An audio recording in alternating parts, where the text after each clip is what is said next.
April 2nd, 1972. Near the DMZ in central Vietnam, 13 Americans will soon die in a massive effort to bring one downed pilot home. His call sign is BAT21, and his story is legendary. Over the next 5 days, 3 major rescue attempts are launched. First, the 8th Cavalry dispatch helicopters of F Troop. One Huey is shot down, killing 3. Next, 2 Jolly Green Giants are badly damaged before yet another plane is down. The Air Force is desperate to get their man out.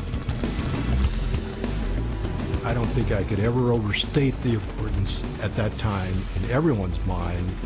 When someone is down, everything stops and the importance goes to the rescue and getting your fellow airmen out. On day 5, another Jolly Green Giant takes off escorted by 2 A-1 tank busters, known as Sandys.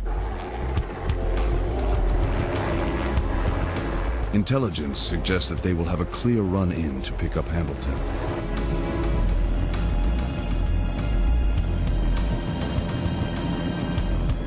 The Jolly Green comes in escorted by the Sandys, and as he gets close to BAT21 and just about ready to have him pop his smoke to identify exactly where he is, starts taking heavy ground fire.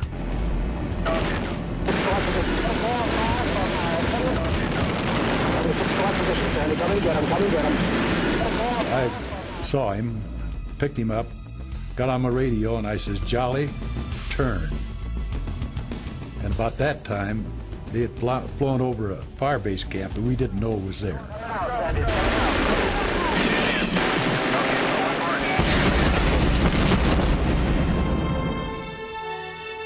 Chopper went down the ball of flames. 6 more Americans died. By now, 7 aircraft have been lost or incapacitated in the BAT-21 rescue. Central Command has had enough. Well, when General Abrams hears all this and sees the mounting losses, of course he's very concerned, and he passes the word out. No more helicopter rescue attempts. Back in Saigon, Marine Colonel Andy Anderson commands a Special Forces unit codenamed Bright Light. I have the feeling that they were about ready to give up on me until Colonel Anderson came on the scene. He walked into the briefing, and he still had his helmet, mud, everything. And he told these generals, he said, "I understand you got a colonel up there you'd like to get out." They says, "That's right." He said, "Well, tell me where he is, I'll go get him."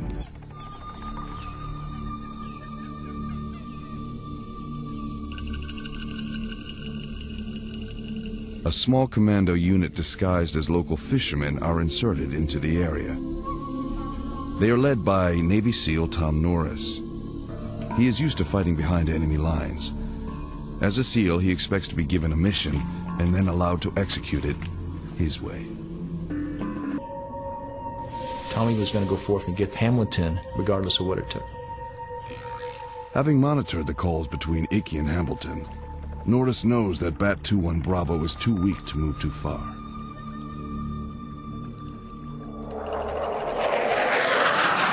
He calls in one final airstrike to subdue enemy activity in the area.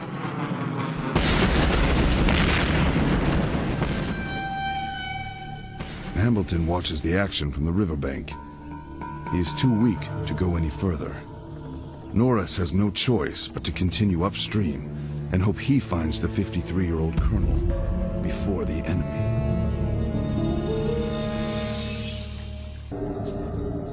I look back down the stream, and here's a little boat coming out from the same overhang that I'm crawling under. Well, this little boat kept moving, and I saw the most beautiful thing I've ever seen in my life. There was a gentleman in the back of that little boat with round eyes. And I knew he was an American, and it was Lieutenant Tom Norris.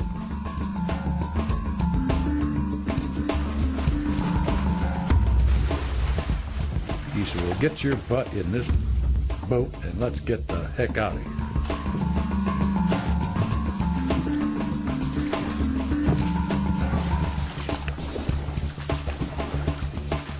For Tom Norris and the Special Forces Unit Brightlight, this is a triumph of low-tech guile and high-risk bravado.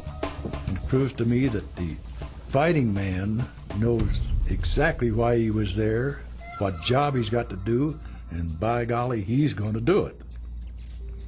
Equipment be damned.